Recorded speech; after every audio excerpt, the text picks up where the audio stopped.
Sorry, Eileen's got to like go with my timing. This was from the first Friday event, and I went through my phone and texted every single person I knew and was like, please come to the square, please come to the square, please come to the square. So if you see, that was kind of like a small child's birthday party. And if you guys were there on Friday, I mean, we've had tremendous growth and interest in this event. We had COVID. Everybody remembers that. It was a very tough time for all of us. That's LD's doing to-go orders. The Hive did some virtual events. And then, you know, if this was kind of an in-between point of the square, but if you look, East Troy Brewery, East Troy House, like these business owners have made some massive improvements to the square. And then, of course, the Village's more recent renovation of the square. But we did have to kind of sit tight with the dirt roads for a summer. And it's no secret to anybody who visits or lives in East Troy that we are a place full of momentum.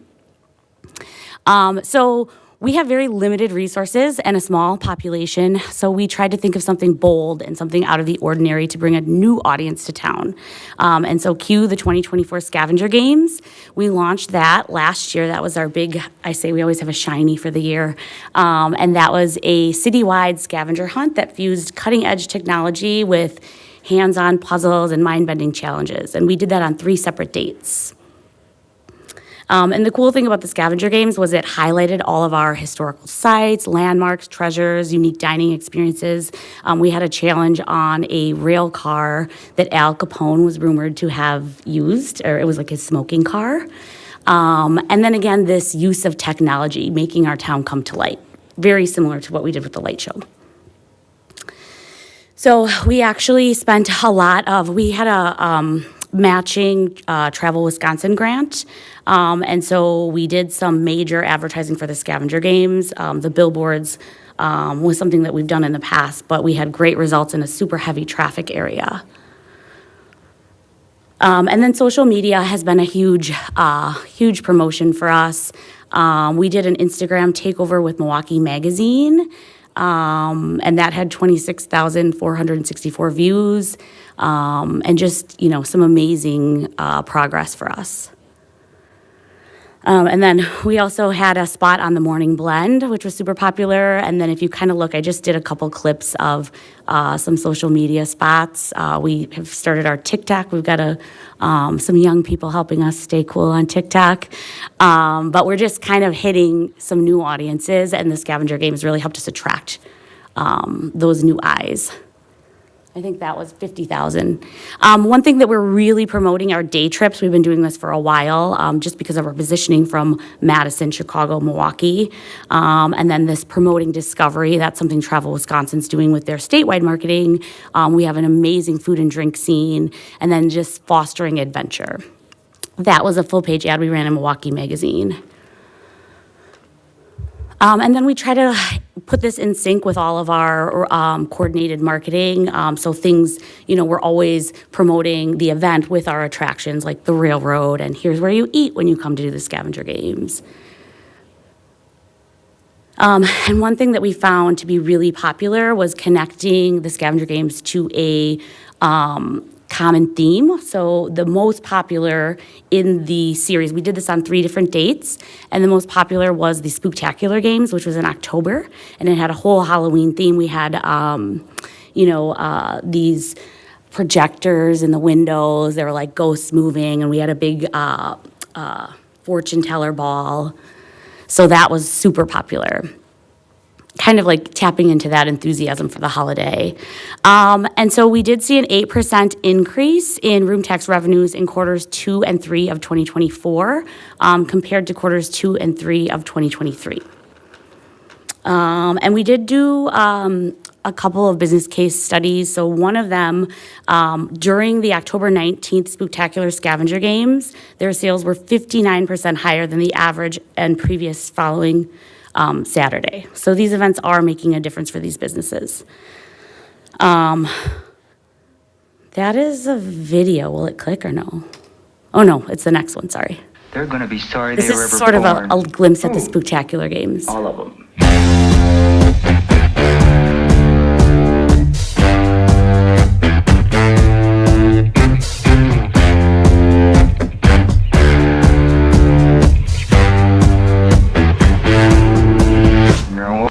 Hey there, Steven. We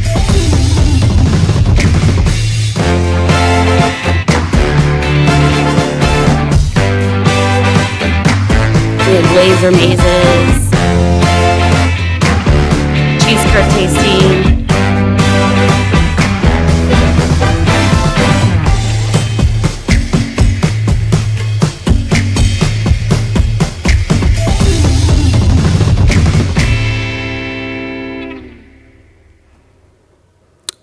So this was something that had never been done before, and so we took on a lot with this, but we did get a lot of attention, so we're pretty excited about that. And then we launched year 5 of East Troy Lights in December of 2025, and we built on the successful interactive candy cane adventure, our winter wine walk, our New Year's Eve ball drop. But this event is more than magic. The light show event from December 2nd through the 31st was estimated to draw more than 15,000 local day trip and overnight visitors and upwards of $700,000 in spending. That's spread across the entire month of December. And Travel Wisconsin provides these metrics and formulas for us to figure out those numbers. But really, taking a single day event, which was Santa, and turning it into a month-long event is what we did with the lights. And so the fourth quarter room tax has shown a clear and promising trend. Since the launch of East Troy Lights in 2020, East Troy has seen a sustained increase in tourism-driven overnight stays, during which was historically a slower season. So we also had a massive influx of those day trippers, and that's really extended our tourism season into the winter months. And we have been recognized. Last year, we got nominated for a state tourism award for East Troy Lights at the Governor's Conference on Tourism. That includes around 700 of all the people in the state that are involved in tourism, hospitality, and government. We do have big plans for 2025. I did mention we kicked off our year 10 of East Troy's First Fridays. Something new is we're doing a expansion of East Troy's Halloween, kind of talking about what I talked about with the Spooktacular Scavenger Games. So the economic impact of Halloween is quite significant. Americans are projected to spend around $11.6 billion on Halloween festivities in 2025. So we are trying to build a month of programming for October, and it kind of works out that homecoming is in the first week. So we'll have homecoming, we'll have our fall wine walk, then we'll have the Spooktacular Scavenger Games. We're gonna have the game elements drop throughout the entire month, so it'll be a month-long event that kind of builds excitement, and we're trying to do things like have big spiders on the buildings and these larger-than-life installations. And then that will be rounded up with the pumpkin pop-up. We do that with the East Troy Elementary PTO, and then obviously Trick or Treat, which is on a Friday, so that's amazing for the businesses. And then if you had any questions on the actual report, I'm happy to answer them. I gave you a lot of information.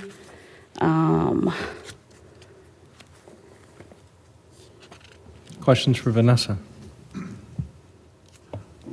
Yeah, I got a question, Vanessa. Yeah. Do you know if Airbnbs in the village get that, they have to pay the same tax? Yes, so you do pay a room tax when you stay in Airbnbs. I think that it's not, I don't know how well they're monitoring it. So some might not be paying it, but they're supposed to. And we do get a chunk, it's a little chunk. And that's the thing too, is we do have the one hotel. So we only have, but we're just trying to make reasons for people to come here and to visit here versus just stay in our hotel. We want them to, have these reasons. But yeah, and that has been a popular, and I think we sometimes get some of the town's Airbnbs. Yeah, I know But- a couple of the Airbnbs tell me they're booked through for the Alpine season. Yes. So it would just be great for us to capitalize on Yes. those concerts. Yep, Great job, Vanessa. thank you. 2016 was a great decision to have your group as part of what would promote this village. And you've done an incredible job. I haven't been on this board in a while, and seeing this report shows the increased growth that you continue to promote this community, and thank you for doing it so well. Thanks. Are we back to pre-COVID, or have we exceeded that? Last year was like the first year that we were back to the pre-COVID 'Cause I- numbers, and now, Yeah, like, is that what Scott was saying? I mean, you started, you got all this momentum, and then we had COVID, and we decided in the middle of that to tear up the square. And like, I mean, to Scott's point, I mean, you guys have done an incredible job of not just going, oh, well, that was great, like, to really driving it forward, so. yeah. I mean, we should have closed our doors in 2020, to be honest, and we started the light show. So I'm really happy we did, but it has not been easy at all. Well, and I think like what you highlighted about Halloween, what you talked about with Christmas, turning like one-day things into a season of things. And I think that's really what's important. Summer's easy, like we already have some of that, and you've got that with the First Fridays and whatnot. And I also just wanted to thank you for working with staff on the next First Friday, which, if you all don't know, is we're going to have a table there for the 125th of the village celebration. The So theme's thank- Happy Birthday East Troy, so, and people are very interested in it, so I think it's going to be a great one. That's great. Yeah, and that's part of the thing is, especially with those larger installations, like the tunnels and the lights and the things we want to do. For the scavenger games, we had 3 separate dates, and for those short time periods, it was so intense to, flip sauced into a laser maze room. So this will help us kind of keep some of those elements out, kind of like the Candy Cane Adventure. So we haven't decided exactly what, but it's going to be something that people can do all month long, and then that will make people come back. Other questions or comments? So our next agenda item is for Memorial Day, and then I might, just since Vanessa's here, I might move item 8 up after that, which is about the square sound system, and since the chamber is a big user of that.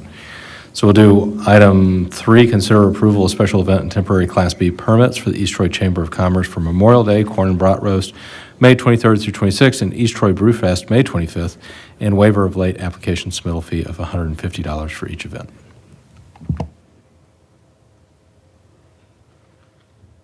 I'll make a motion to approve the special event and temporary Class B permit for East Troy Chamber of Commerce for Memorial Day, Corn and Brat, May 23rd through 26th, and East Troy Brewfest, May 25th, with a waiver of the late application for each event. I'll second that. Jim's too slow this evening. All right, questions or discussion on the motion, or questions for Vanessa? All right, all those in favor? Aye? Aye. Opposed? Motion carries. Let's just jump down to item 8 in case Vanessa has anything she wants to add. Oh, consider proposal of Village Square sound system. Yeah. That's okay. So, Vicky's not here, so Jason, can you walk us through this? Sure. So we went out for some proposals for an upgrade on the sound system at the Village Square. And we received 2 proposals, and they're both very competitive, very close. We're recommending to move forward with the low bidder, which is Automation, and that's the proposal that's in the packet. This would include installation of new speakers on each side of the gazebo, and equipment inside, what they call head-end equipment, inside of a locked, secure rack that would be mounted in the building. For reference, I did hand out the sound map to everyone. And just so you're aware, so this will only involve mounting speakers on the gazebo itself. And the map in front of you is color-coded by decibel range. The red indicates louder, and the blue is, not as loud. And for reference, what you're looking at there, that blue shade is 86 decibels, and hearing protection is required at 85. So this is a relatively stout system. Now, obviously, it doesn't have to be that loud, right? So, but the point there is that this will cast to the outside of the square as well. The system is expandable if we decide someday down the road we want to add additional speakers, maybe on the outside of the square, something like that. It is a system that can be added on to later as well. So part of this also is, I know, like, for East Troy Lights, when Santa comes in, Jeremy always has a little bit of difficulty of telling people to get out of the street as the fire truck comes through. So we have a little bit extra audio oomph to help with that. And I know too, like for some of those events, like the ball drop and stuff, I know like John brings his own kind of equipment stuff, but we want to try to have, for somebody who's not as an expert like John Jacoby to be able to DJ their own event, you could still have a good sound system there to be able to make announcements, play music, that sort of thing. This does include a wireless microphone that would have a range inside of that entire box. In other words, walking around with it, it would be effective and work. And there is Bluetooth connectivity. In other words, you could connect your phone to play music or, the chamber, whatever. Questions or discussion? So the numbers are the speakers, is that correct? The numbers, I see a 1, 2, 3, 4, 5. correct. That is correct. Yeah, that indicates a speaker. There was an extra one added on the north side because sometimes there's bands that have set up there for like bluegrass, things like that. That's why there's an extra one. You answered my second question then. Jason, this might be insignificant, but just for the record, I was wondering if it might be worth it to add a second microphone to the order. So that can, again, this is expandable, so we can add, a second microphone could be added if that's desired at some point. But the quote in front of you is only one wireless microphone and the receiver for it. We would have, I think, we put 50,000 in the budget for this, right? Correct, and then we did borrow a little bit out of it for a different project, but there's still 47,000, so there is still extra funds in there if the board wanted to do something. Yeah. So, I mean, maybe that, and we kind of see what else, once we kind of play with it and see what adjustments we might want to make. So that's a good idea. What's the timing on it? 6 to 8 weeks from them getting the go-ahead. So unfortunately, we won't see it for Memorial Day. But I do know they want to get moving, but obviously there's ordering of equipment that needs to happen first. I'd make a motion to accept the bid from Automation Arts for the new sound system for the square. Second. Questions or discussion? Should we add that second microphone right away? I'm in agreement with you. Microphones walk, they have feet. How, I guess I don't see in the quote, how much is the standalone mic? $2,743.65 for the first one, so I'm assuming that would be. 334 on here. Oh, sorry.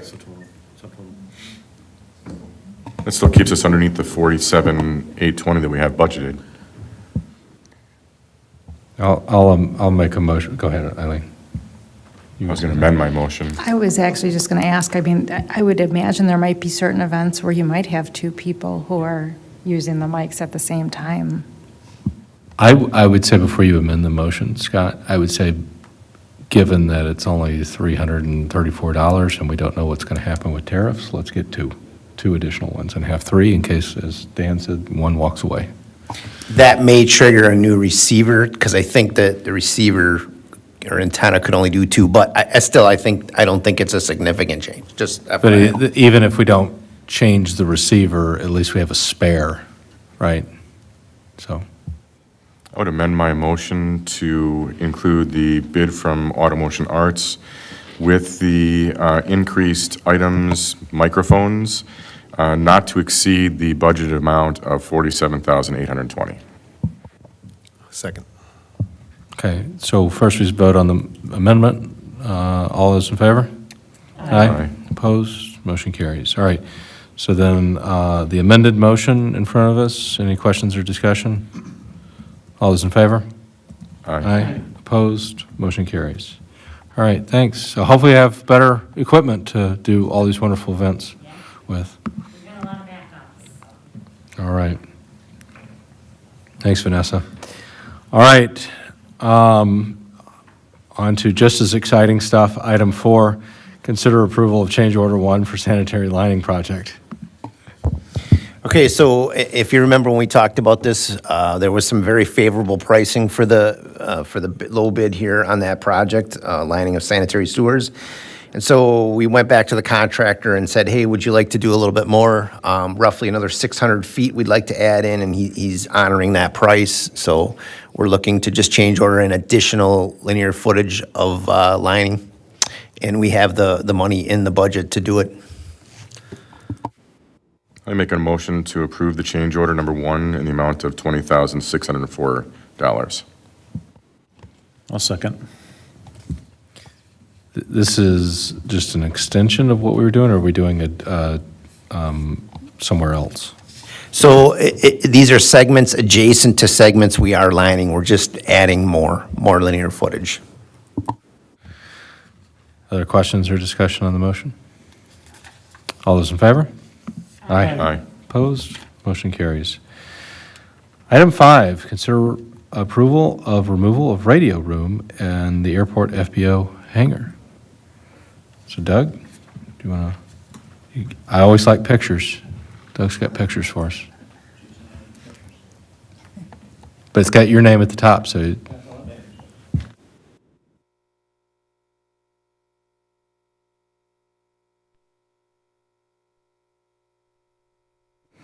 There we go. So yes, like we said, we have a room out at the FBO that is, at one point was a supply spot for the extra, or mechanics that were out there before. And there was an upstairs added to this, which at one point, I think when Walter was out there, they were going to have a radio repair shop up there from another individual. For whatever reason, that did not work out. There was, the lower part is basically a storage area right now. The upper part is an empty room that we looked into at one point to possibly update it to make it more usable for other things before Doug Nielsen came in, such as a classroom for air flying instructions and so forth. We've realized it would take like about $5,000 to update that with air conditioning, with flooring, with just making everything, and then restructuring the base of it, because structurally it was not suitable for that. We had Scott Johnson out there, the building inspector, looking at it, and he was not happy with it. We would have to stick a lot of money into it. So now that Doug Nielsen's out there, we wanted to give him a bigger footprint with our, like it says in the report, like our mowers out there and our possibly a new loader or new snowplow.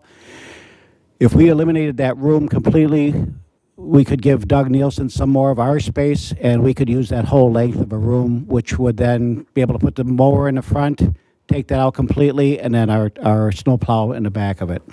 It would add like 928 square feet to Doug Nielsen's spot. And in his defense, he's becoming very busy for a one-man band out there, and he's at any single time, there's 3 planes out there right now. With that extra space, he's able to fit 3 planes in there to work on. So we are proposing to take that down completely, and then just the biggest repair would be to the ceiling above that. Once we get it down, we'd have to be able to see what's there. But it's a matter of just taking everything down, throwing it in a dumpster, and cleaning up, and should be relatively easy without the structural that we would have to worry about. So will your village employees be taking it down? Yes, I would. You weren't be- going to ask us to come out and do Well, it. if you want to, you could, but, Okay. okay. No, I was planning on taking it down, the upper level. I was talking to Jason about taking the upper level down, repair the ceilings while we still have a work area up there, and then take the lower section down. It's basically drywall and 2x6s, 2x8s, and nothing big and awkward, and there's no asbestos or nothing else in there either, so, yep. So. There's no plumbing in there? The only plumbing we have is what comes into that building, which is a small cabinet in the lower half of that, which is already isolated. We made a box for it, insulated, so we could put heat in there if the heat ever went out in the building. But that would still stay, and it's a small cabinet in the bottom. But everything else is just a water line that goes along the wall and some electrical that would have to be eliminated. And how long do you think it'd take you to do this? Not foreseeing any problems. You could probably have that thing tore down in less than a week. I mean, again, with the day-to-day operations out there, but, you know, hours and the mowing and everything else. But yeah, you could probably have it down in a week.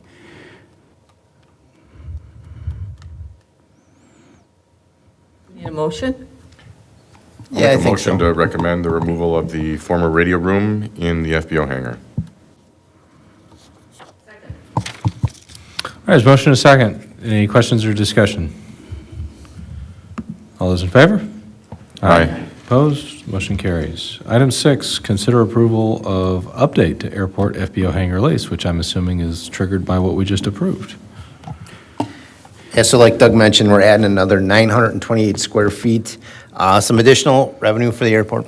So it gives Doug Nielsen a little more room to breathe. As Doug mentioned, he's got 3 airplanes in there that he's working on all the time. He has mentioned he's looking for some help potentially. So sounds like the business is going very well.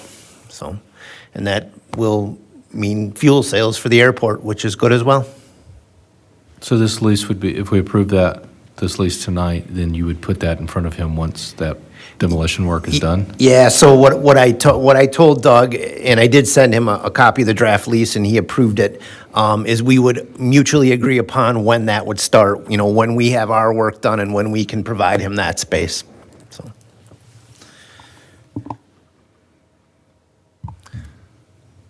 Go for it. I'll make a motion to approve the updated lease with Doug Nielsen, Nielsen Hangar LLC, leasing 3,116 square feet of the FBO hangar. I'll second that. Questions or discussion? All those in favor? Aye. Opposed? Motion carries. And last thing for the airport, consider proposal to paint exterior of airport FBO hangar. So, yeah, we had gotten a couple different pricing from CertaPro, the ones that did the Village Hall here, and we got USA Painters, which used to be Lakeside Painting in town here. They both came out. We gave them what we wanted. We wanted the building to be pressure washed. We wanted a price on tuck pointing, cleaning everything up, and painting it the color that we choose, which I think we were planning on staying with the same color. And Painters USA came in with a lower price on that, so. Like I said, everything, we looked through it, everything looked comparable to with the other bids, so we recommend that we go with them. I'll make a motion to approve the bid for Painters USA for $19,147 for the exterior painting of the airport FBO hangar. Second. You guys can flip a coin as to who gets that. Questions or discussion? All those in favor? Aye. Opposed? Motion carries. All right. Doug, you're never going to be able to retire. You got too many.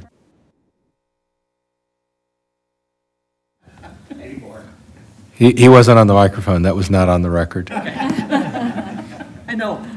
Exactly. I wasn't either, so we're good. All right, so we already did number 8. Number 9, consider setting Excellent Cafe appointment of agent deadline. Danette and Eileen? So I'll start out the conversation, then Danette, you can fill in where you need to. This is a recommendation by our attorney. We had consulted with our attorney because we had given the owners of Excellent Cafe a deadline to let us know the agent so we could give the board an update. Our concern is this is the last reserve license for the village. So in the interim, as this is kind of hanging out there, if somebody comes in and applies, the board's already approved the license, but we haven't actually issued it. We have spoken, or I should say, did speak with the owners today, and it does sound like they're going to rescind their application and wait till they move to the area, which they're planning to move in November. Then after 90 days, they would meet the Wisconsin residency requirement and then apply. Since we haven't gotten in writing, I would recommend the board still set a deadline as Danette had recommended in her memo, so that if they don't rescind it, then we can bring it back to the board to take action on, I guess, not approving the license because they did not appoint an agent. Anything else, Danette? That's the story? Nope, that about sums it up. Okay.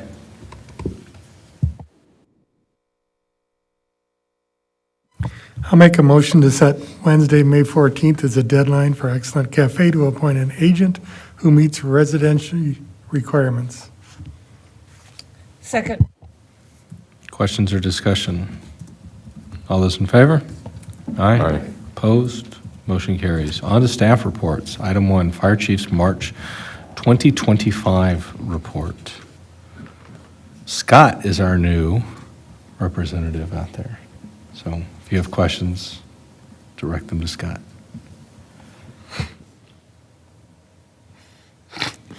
I'll defer to you. I'll defer to Brian. Yes, I have been out there to a meeting, Yeah. yes. We also have John here and Brian who could answer questions too. All right, if no questions on that. Item 2, Airport Manager's first quarter report. Oh, we got Doug. Doug is back. It was not the last thing for the airport. Clearly, he's been busy. Anything you want to specifically highlight here, Doug? Nothing specific. You probably saw that memo in there that we had a company come in and shoot a promotional video out there, which was, they were very happy with the site, and it was actually, I don't know if anybody had a chance to look at the video. It's actually pretty cool, so.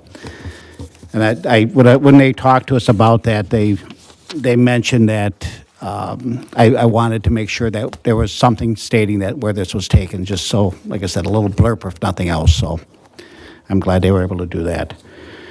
As far as the work list, it's pretty much the same. We're finishing some projects, but it's the same old thing with the grass cutting, with the trees and so forth. It's an ongoing issue that's, you're never going to run out of work as far as that goes. There's fence row repair. Fuel sales, it's an up and down. It's seasonal. We're hoping with the cold, I've noticed even with the cold spring we're having here, we're getting spikes in fuel sales, then you get slow days. Like I said, this last weekend, we had a slow weekend for whatever reason, but then, like I said, we'll have weekends where you go through 400 or 500 gallons. So it's kind of a hit and miss, but I think the weather's supposed to start straightening out. The warmer weather does draw more people in, so. But yeah, other than that, any questions? Something kind of neat, a couple of weeks ago, Governor Evers flew into East Troy Airport, so that was just kind of neat. He didn't come in to see me either, so I just, sure. They buy gas? No, he didn't. Oh, well, that's disappointing. All right, any questions?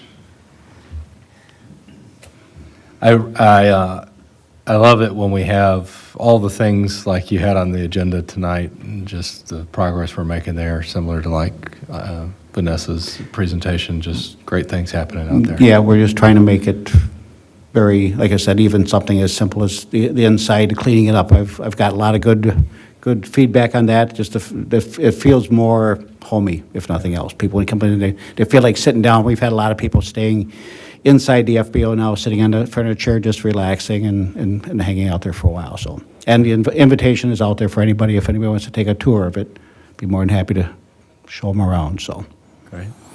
Thanks, Doug.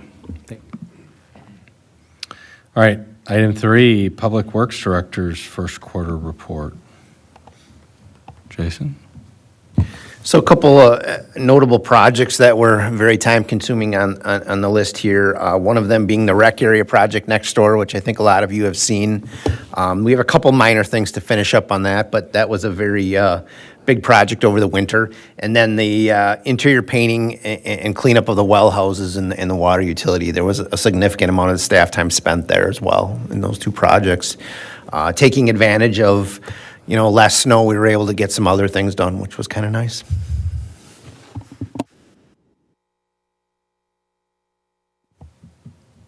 I was happy to see all the training that's going on with your guys. Yeah, we're continually trying to cross-train and, make our team stronger. And I think it's paying off. It's working out well. Somebody calls in sick, someone else can jump in and, we don't have challenges. It's working out great.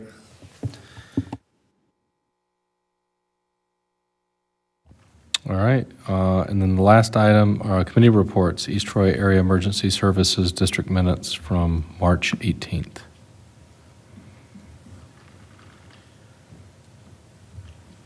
Questions about that?